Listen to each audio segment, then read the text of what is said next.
जय सिया राम। रहता दुई रुद्र गण ते जानहि सब भेऊ। विप्र वेश देखत फिरहि परम कौतुके तेऊ। वहां दो शिव जी के गण भी थे। वे सब भेद जानते थे और ब्राह्मण का वेश बनाकर सारी लीला देखते फिरते थे। वे भी बड़े मनमौजी थे। जे समाज बैठे मुनि जाए, हृदय रूप अहमित अधिकाए। तह बैठे महेश गण दो, विप्रवेश गति लखई न को। नारद जी अपने हृदय में रूप का बड़ा अभिमान लेकर जिस समाज पंक्ति में जाकर बैठे थे, ये शिव जी के दोनों गण भी वहीं बैठ गए। ब्राह्मण के वेश में होने के कारण उनकी इस चाल को कोई जान न सका। वे नारद जी को सुना सुनाकर व्यंग वचन कहते थे। भगवान ने इनको अच्छी सुंदरता दी है, इनकी शोभा देखकर राजकुमारी रीझ ही जाएगी और हरि वानर जानकर इन्हीं को खास तौर से वरेंगी। नारद मुनि को मोह हो रहा था, क्योंकि उनका मन दूसरे के हाथ माया के वश में था। शिव जी के गण बहुत प्रसन्न होकर हंस रहे थे। यद्यपि मुनि उनकी अटपटी बातें सुन रहे थे, पर बुद्धि भ्रम से सनी हुई होने के कारण वे उनकी समझ में नहीं आ रही थी। उनकी बातों को वे अपनी प्रशंसा समझ रहे थे। इस विशेष चरित्र को और किसी ने नहीं जाना, केवल राजकन्या ने नारद जी का वह रूप देखा। उनका बंदर का सा मुंह और भयंकर शरीर देखते ही कन्या के हृदय में क्रोध उत्पन्न हो गया। तब राजकुमारी सखियों को साथ लेकर इस तरह चली मानो राजहंसिनी चल रही है। वह अपने कमल जैसे हाथों में जयमाला लिए सब राजाओं को देखती हुई घूमने लगी। जिस ओर नारद जी रूप के गर्भ में फूले बैठे थे, उस ओर उसने भूल कर भी नहीं ताका। नारद मुनि बार बार उचकते और छटपटाते हैं। उनकी दशा देखकर शिव जी के गण मुस्कुराते हैं। कृपालु भगवान भी राजा का शरीर धारण कर वहां जा पहुंचे। राजकुमारी ने हर्षित होकर उनके गले में जयमाला डाल दी। लक्ष्मी निवास भगवान दुल्हन को ले गए। सारी राजमंडली निराश हो गई। मोह के कारण मुनि की बुद्धि नष्ट हो गई थी। इससे वे राजकुमारी को गई देख बहुत ही विकल हो गए, मानो गांठ से छूटकर मणि गिर गई हो। तब शिव जी के गणों ने मुस्कुराकर कहा, जाकर दर्पण में अपना मुंह तो देख लो। अस कहीं दो भागे भय बारे, बदन देख मुनि बारी निहारे। वेशु बिलो की क्रोध अति बाढ़ा, तिन्ह शराप दिन अति गाढ़ा। ऐसा कहकर वे दोनों बहुत भयभीत होकर भागे। मुनि ने जल में झांक कर अपना मुंह देखा। अपना रूप देखकर उनका क्रोध बहुत बढ़ गया। उन्होंने शिव जी के उन गणों को अत्यंत कठोर शाप दिया। तुम दोनों कपटी और पापी, जाकर राक्षस हो जाओ। तुमने हमारी हंसी की, उसका फल चखो। अब फिर किसी मुनि की हंसी करना। मुनि ने फिर जल में देखा तो उन्हें अपना असली रूप प्राप्त हो गया। तब भी उन्हें संतोष नहीं हुआ। उनके होठ फड़क रहे थे और मन में क्रोध भरा था। सुंदर ही वे भगवान कमलापति के पास चले। तुरंत ही वे भगवान कमलापति के पास चले। मन में सोचते थे, जाकर या तो शाप दूंगा या प्रणाम दे दूंगा या प्राण दे दूंगा। उन्होंने जगत में मेरी हंसी कराई। दैत्यों के शत्रु भगवान हरि उन्हें बीच रास्ते में ही मिल गए। साथ में लक्ष्मी और राजकुमारी भी थी। बोले मधुर बचन सुरसाए, मुनि कह चले विकल की नाई। सुनत बचन उपजायति क्रोधा, माया बस न रहा मन बोधा। देवताओं के स्वामी भगवान ने मीठी वाणी में कहा, हे मुनि, व्याकुल की तरह कहाँ चले? ये शब्द सुनते ही नारद को बड़ा क्रोध आया। माया के वशीभूत होने के कारण उनमें चीत नहीं रहा। मुनि ने कहा, तुम दूसरों की संपदा नहीं देख सकते, तुम्हारे ईर्ष्या और कपट बहुत है। समुद्र मथते समय तुमने शिव जी को बावला बना दिया और देवताओं को प्रेरित करके उन्हें विषपान कराया। असुरों को मदिरा और शिव जी को विष देकर तुमने स्वयं लक्ष्मी और सुंदर कौतुक मणि ले ली। तुम बड़े धोखेबाज और मतलबी हो, सादा कपट का व्यवहार करते हो।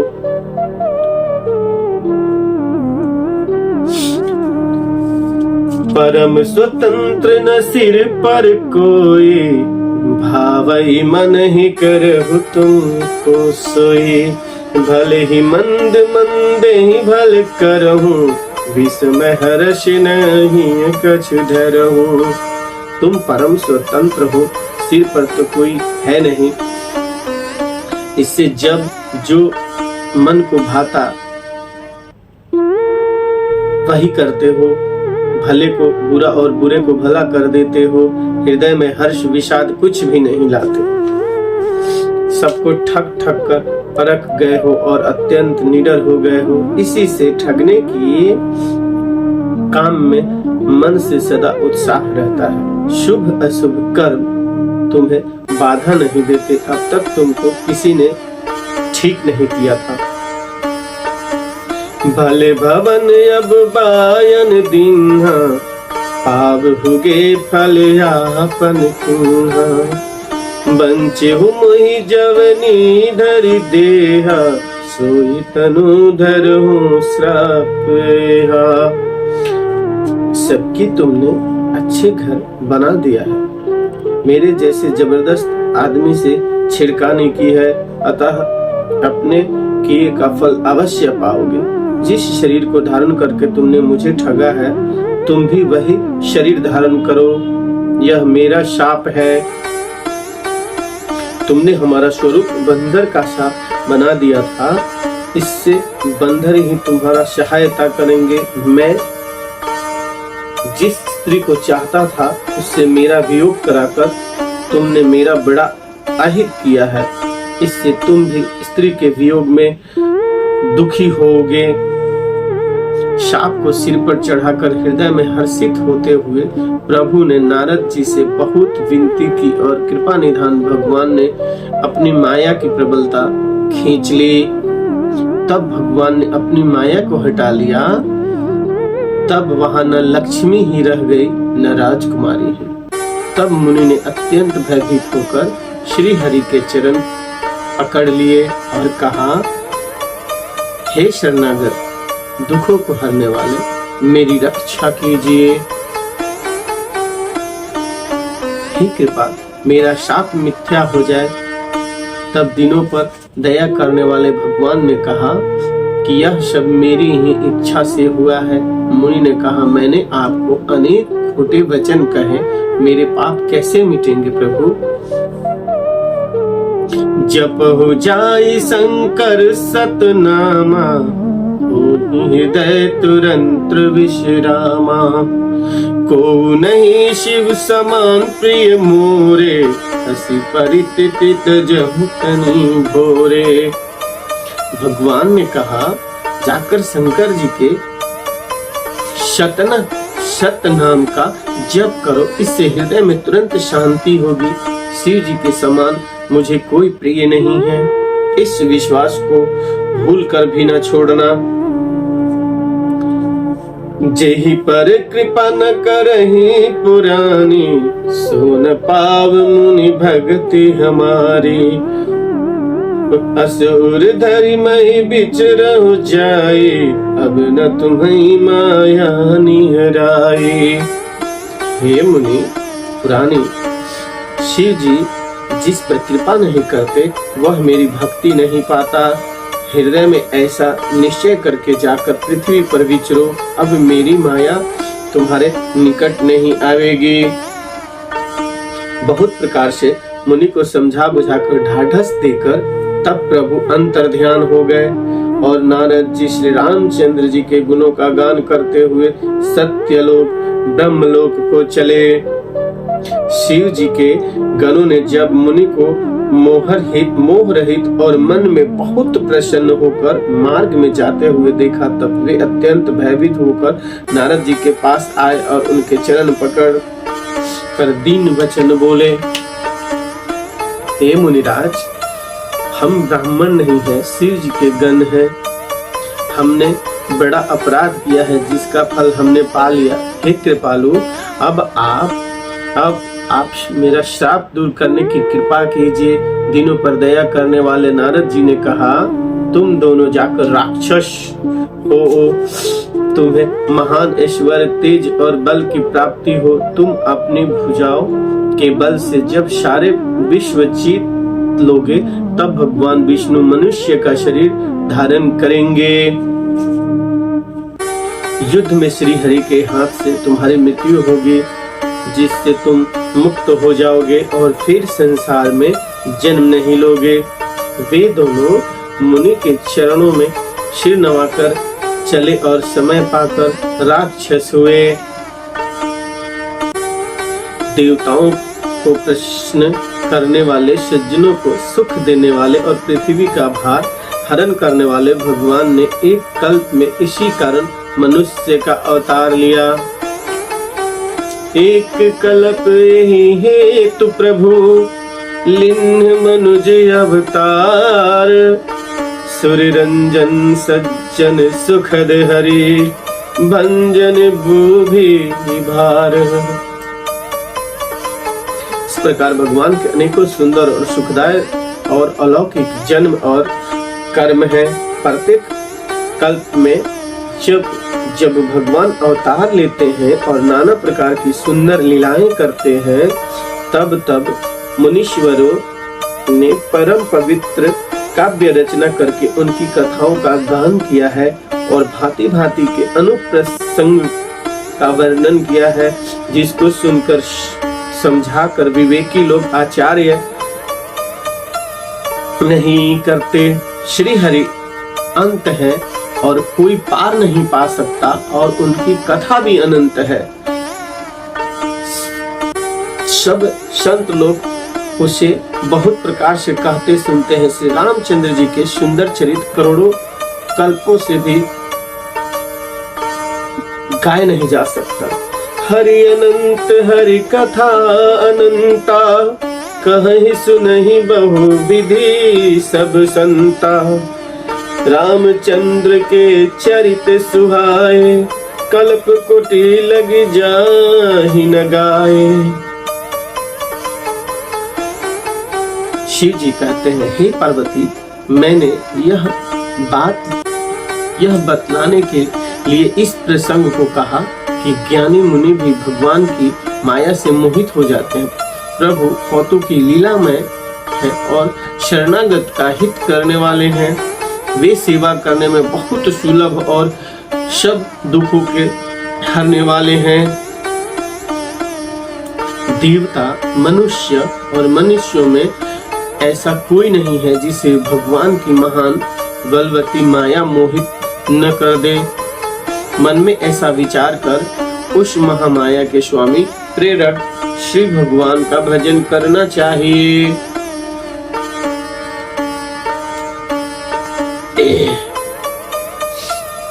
हे गिरिजा कुमारी, अब भगवान के अवतार का वह दूसरा कारण सुनो। मैं उसकी विचित्र कथा विस्तार करके कहता हूँ, जिस कारण से जन्म रहित, निर्गुण और रूप रहित, आवश्यक सच्चिदानंद ब्रह्मा अयोध्यापुरी राजा हुए। जिन प्रकार श्री रामचंद्र जी को तुमने भाई लक्ष्मण जी के साथ मुनियों का वेश धारण किए वन में फिरते देखा था, और हे भवानी, जिनके चरित्र देखकर सती के शरीर में तुम ऐसी बावली हो गई थी कि अब भी तुम्हारे उस बावलेपन की छाया नहीं मिटती। उन्हीं के भ्रम रूपी भोग के हरण करने वाले चरित्र सुनो। इस अवतार में भगवान ने जो जो लीला की वह सब मैं अपनी बुद्धि के अनुसार तुम्हें कहूंगा।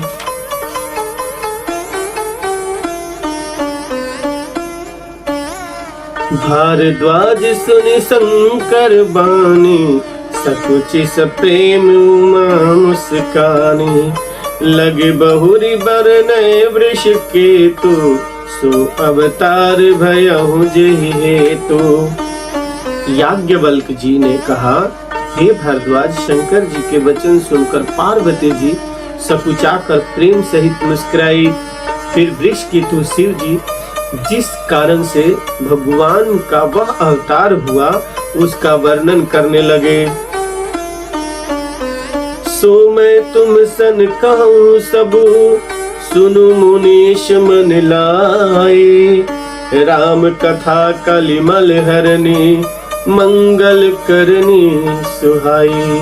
हे मुनीश्वर भारद्वाज, मैं वह सब तुमसे कहता हूँ, मन लगाकर सुनो। श्री रामचंद्र जी की कथा कलयुग के पापों को हरने वाली, कल्याण करने वाली और बहुत ही सुंदर है।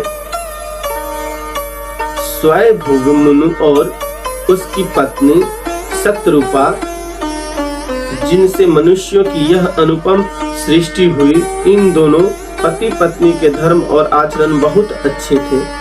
आज भी वेद जिनकी मर्यादा का गान करते हैं। राजा छातनपाद उनके पुत्र थे, जिनके पुत्र प्रसिद्ध हरिभक्त ध्रुव जी हुए। उन मनु जी के छोटे लड़के का नाम प्रियव्रत था, जिसकी प्रशंसा वेद और पुराण करते हैं। पुनः देवही उनकी कन्या थी, जो कदम मुनि की प्यारी पत्नी हुई और जिन्होंने आदि देव दीनों पर दया करने वाले समर्थ एवं कृपालु भगवान कपिल को गर्भ में धारण किया।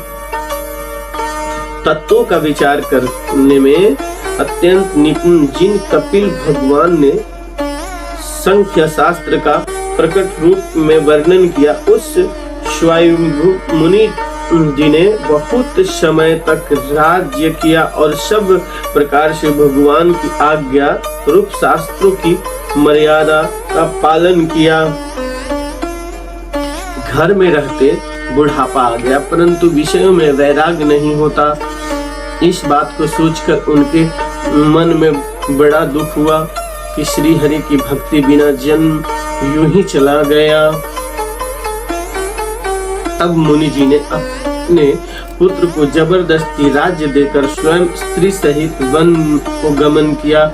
अत्यंत पवित्र और साधकों को सिद्ध देने वाला तीर्थ में श्रेष्ठ नैमिषारण्य प्रसिद्ध है। बसहि तहा मुनि सिद्ध समाजा, तयहि हर्षि चले मनु राजा। पंथ जात सोहि मति धीरा, ज्ञान भगति जनु धीर शरीरा। वहाँ मुनियों और सिद्धि के समूह बसते हैं। राजा मुनि हृदय में हर्षित होकर वहीं चले।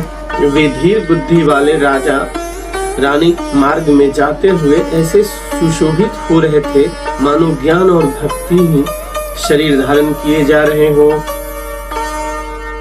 चलते चलते वे गोमती के किनारे जा पहुँचे। हर्षित होकर उन्होंने निर्मल जल में स्नान किया। उनको धर्म धुरंधर राजश्री जानकर सिद्ध और ज्ञानी मुनि उनसे मिलने आए। जहाँ जहाँ सुंदर तीर्थ थे, मुनियों ने आदर पूर्वक सभी तीर्थ उनको करा दिए। उनका शरीर दुर्बल हो गया था। वे मुनियों के से वस्त्र धारण करते थे और संतों के समाज में नित्य पुराण सुनते थे। द्वादश अक्षर मंत्र मुनि जपहि सहित अनुराग, वासुदेव पद पंकरुह दंपति मन अति लाग। और द्वादश मंत्र ओम नमो भगवते का प्रेम सहित जप करते थे। भगवान वासुदेव के चरण कमलों में उन राजा रानी का मन बहुत ही लग गया। वे साग फल और कंद का आहार करते थे और सच्चिदानंद ब्राह्मण का स्मरण करते थे। फिर वे श्री हरि के लिए तप करने लगे और मूल फल को त्याग कर केवल जल के आधार पर रहने लगे। हृदय में निरंतर यही अभिलाषा हुआ करती थी कि हम कैसे उन परम प्रभु को आंखों से देखें जो निर्गुण है, अखंड, अनंत और अनादि है और परमार्थवादी ब्रह्मा ज्ञानी तत्ववेता लोग जिनका चिंतन किया करते हैं, जिन्हें वेद नीति नेति यह भी नहीं कहकर निरूपण करते हैं, जो आनंद स्वरूप उपाधि रहित और अनुपम है एवं उनके अंश से अनेकों शिव ब्रह्मा और विष्णु भगवान प्रकट होते हैं। ऐसे महान प्रभु सेवक के वश में हैं और भक्तों के लिए दिव्य लीला विग्रह धारण करते हैं। यदि वेदों में यह वचन सत्य कहा है तो हमारी अभिलाषा भी अवश्य पूरी होगी। एहि विधि बीते बरस शत सहसी बरियार, संबत सप्त शास्त्र पुनि रहे अमीर आधार। इस प्रकार जल का आहार करके तप करते 6000 वर्ष बीत गए। फिर 7000 वर्ष वे वायु के आधार पर रहे। 10,000 वर्ष तक उन्होंने वायु का आधार भी छोड़ दिया। दोनों एक पैर से खड़े रहे। उनका अपार तप देखकर ब्रह्मा विष्णु और शिव जी कई बार मनु जी के पास आए। उन्होंने उन्हें अनेक प्रकार से ललचाए और कहा कि कुछ वर मांगो, पर ये परम धैर्यवान राजा रानी अपने तप से किसी के डिगाए नहीं डिगे। यद्यपि उनका शरीर हड्डियों का सा ढांचा मात्र रह गया था, फिर भी उनके मन में जरा भी पीड़ा नहीं आई। सर्वज्ञ प्रभु ने अनन्य गति आश्रय वाले तपस्वी राजा रानी को निज दास जाना। तब परम गंभीर और कृपा रूपी अमृत से शनि हुई यह आकाशवाणी हुई कि वर मांगो। मुर्दों को भी जिला देने वाली वह सुंदर वाणी कानों के छेद से होकर जब हृदय में आई, तब राजा रानी के शरीर ऐसे सुंदर और हष्ट पुष्ट हो गए मानो अभी घर से आए हैं। श्याम रामचंद्र की जय। श्रवण सुधा सम बचन सुनी, पुलक प्रफुल्लित गात, बोले मन करि दंडवत, प्रेम न हृदय समात, श्यावर रामचंद्र की जय। फिर आगे की कहानी कल